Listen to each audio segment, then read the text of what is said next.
Right ఇక details లోకి వెళ్తే జమ్మూ కాశ్మీర్ లో మరోసారి క్లౌడ్ బర్స్ట్ భీభత్సం సృష్టిస్తుంది. దోడాలో మేఘావృతం కారణంగా ఒక్కసారిగా ఆకస్మిక వరదలు సంభవించాయి. 4 ప్రాణాలు కోల్పోగా పలువురు గాయపడ్డారు. 10 ఇళ్లు ధ్వంసమయ్యాయి. ఆగస్టు 27 వరకు జమ్మూ డివిజన్ లోని ఎత్తైన ప్రాంతాల్లో ఆకస్మిక వరదలు, కొండచర్యలు విరిగిపడే అవకాశం ఉందని వాతావరణ శాఖ ముందే హెచ్చరించింది. ఇటీవలే కథువా కిష్ట్వాడ్ క్లౌడ్ బర్స్ట్ జరిగి పలువురు ప్రాణాలు కోల్పోయారు. ఇది మరొక ముందే మరోసారి ఆకస్మిక వరదలు హడలెత్తించాయి.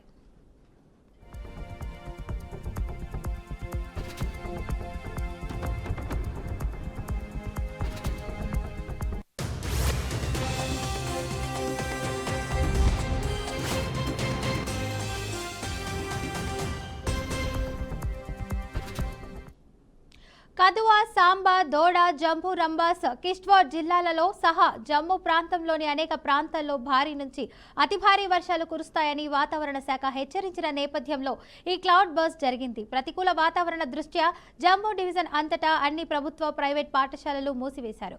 ప్రజలు అప్రమత్తంగా ఉండాలని, తగు జాగ్రత్తలు తీసుకోవాలని సూచించారు.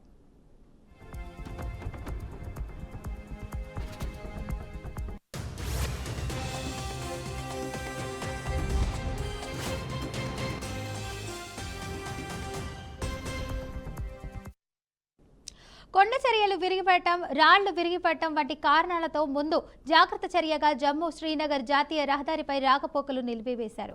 దోడాలోని ఒక కీలక రహదారి కొట్టుకుపోయింది. ఇక తావి నది ఉప్పొంగి ప్రవహిస్తోంది. అనేక నదులు, వాగులతో నీటి మట్టం ఇప్పటికే ప్రమాద స్థాయికి మించి ప్రవహిస్తోంది. రాత్రికి మరింత పెరుగుదల ఉంటుందని అధికారులు తెలిపారు. దుర్బల ప్రాంతాల్లో రెస్క్యూ, రిలీఫ్ బృందాలను అప్రమత్తంగా ఉంచినట్లు అధికారులు తెలిపారు.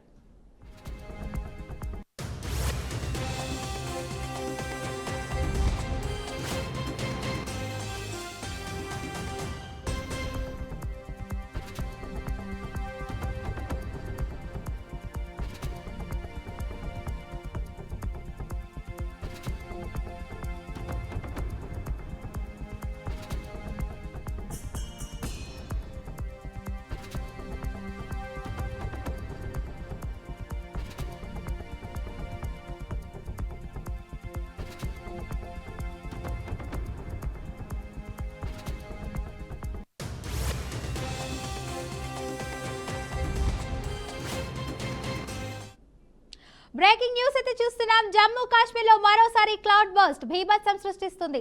దోడాలో మేఘావృతం కారణంగా ఒక్కసారిగా ఆకస్మిక వరదలు సంభవించాయి. 4 ప్రాణాలు కోల్పోగా పలువురు గాయపడ్డారు. 10 ఇళ్లను ధ్వంసం చేశాయి. ఆగస్టు 27 వరకు జమ్మూ డివిజన్ లోని ఎత్తైన ప్రాంతాల్లో ఆకస్మిక వరదలు, కొండచర్యలు విరిగిపడే అవకాశం ఉందని వాతావరణ శాఖ ముందే హెచ్చరించింది. ఇటీవలే కథువా, కిష్ట్వాడ్ లో క్లౌడ్ బర్స్ట్ జరిగి పలువురు ప్రాణాలు కోల్పోయారు. ఇది మరొక ముందే మరోసారి ఆకస్మిక వరదలు హడలెత్తించాయి.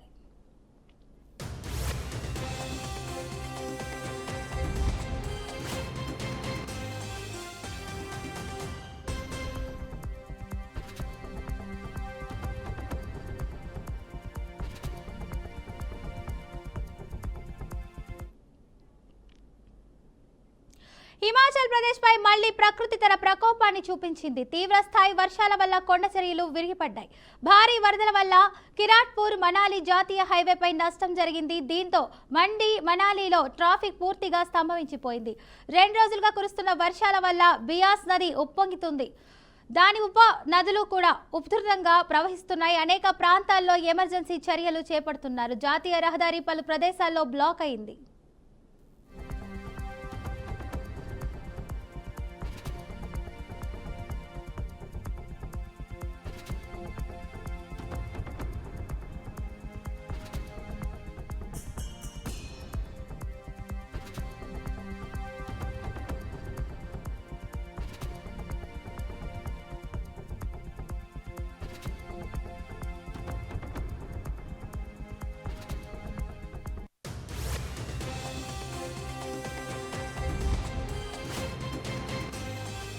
రైట్ ఇక ఐపీఎస్ అధికారి సంజయ్ కు విజయవాడ ఏసీబీ కోర్టు రిమాండ్ విధించింది. వచ్చే నెల 9 వరకు రిమాండ్ విధిస్తూ న్యాయమూర్తి ఆదేశాలు జారీ చేశారు. 4 వారాల్లో లొంగిపోవాలని సంజయ్ ను గతంలో సుప్రీంకోర్టు ఆదేశించింది. సర్వోన్నత న్యాయస్థానం ఆదేశాలతో మంగళవారం ఆయన ఏసీబీ కోర్టులో లొంగిపోయారు. అగ్నిమాపక సిబిఐ డీజీగా ఉన్నప్పుడు సంజయ్ అవకతవకలకు పాల్పడ్డారంటూ గతంలో కేసు నమోదైంది.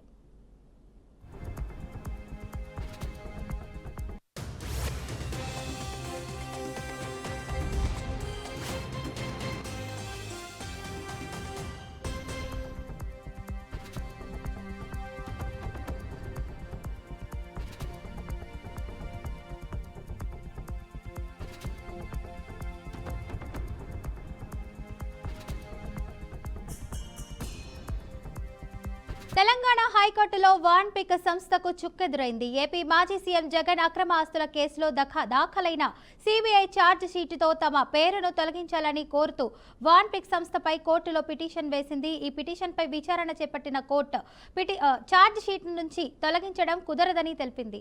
ప్రస్తుతం జగన్ అక్రమాస్తుల కేసు విచారణ నాంపల్లి సిబిఐ కోర్టులో ఉంది. కాగా 2022 జూలైలో వాన్పిక్ ప్రాజెక్టు పిటిషన్ను హైకోర్టు అనుమతించగా ఉన్నత స్థాయి న్యాయస్థానం మరోసారి పిటిషన్పై విచారణ చేపట్టాలని కోరుతూ సుప్రీంకోర్టును ఆశ్రయించింది. వాన్పిక్ పిటిషన్ను హైకోర్టు మరోసారి విచారించాలని ఆదేశించగా ప్రాజెక్టుపై వాదనలు విన్న హైకోర్టు పిటిషన్ను కొట్టివేసింది.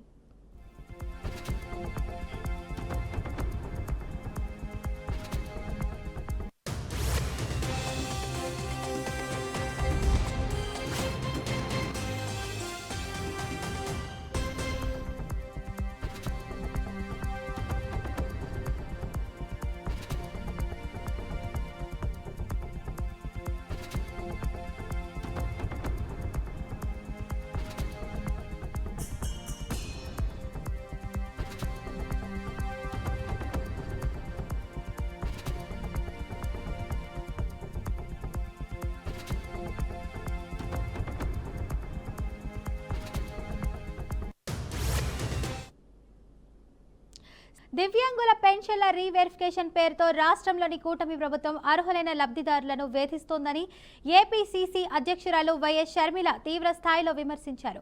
అనర్హులను ఏరివేసే నేపంతో అర్హులైన దివ్యాంగుల పింఛన్లను సైతం తొలగించి వారి పొట్టగొట్టున్నారని చూడటం దారుణమని ఆమె ఆవేదన వ్యక్తం చేశారు. కూటమి ప్రభుత్వానికి దివ్యాంగుల పట్ల మానవత్వం లేదంటూ ట్వీట్ చేశారు.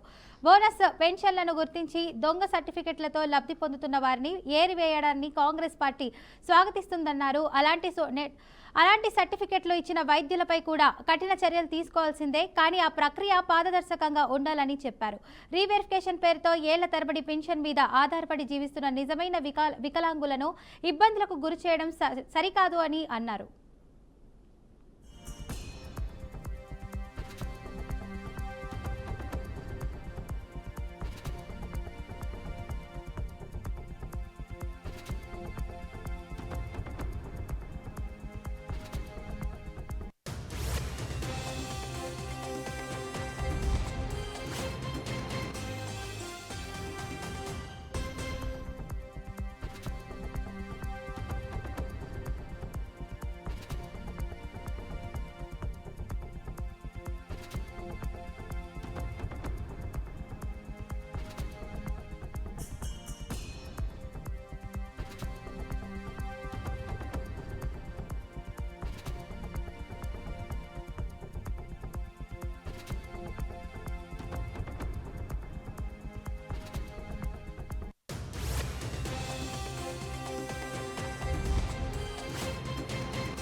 దివ్యాంగుల పెన్షన్ల రీవెరిఫికేషన్ పేరుతో రాష్ట్రంలోని కూటమి ప్రభుత్వం అర్హులైన లబ్ధిదారులను వేధిస్తోందని ఏపీసీసీ అధ్యక్షురాలు వైఎస్ షర్మిల తీవ్ర స్థాయిలో విమర్శించారు.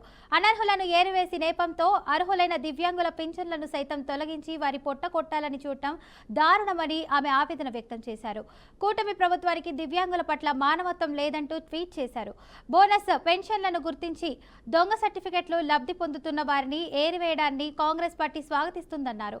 అలాంటి సర్టిఫికెట్లు ఇచ్చిన వైద్యులపై కూడా కఠిన చర్యలు తీసుకోవాల్సిందే, కానీ ఆ ప్రక్రియ పారదర్శకంగా ఉండాలని చెప్పారు.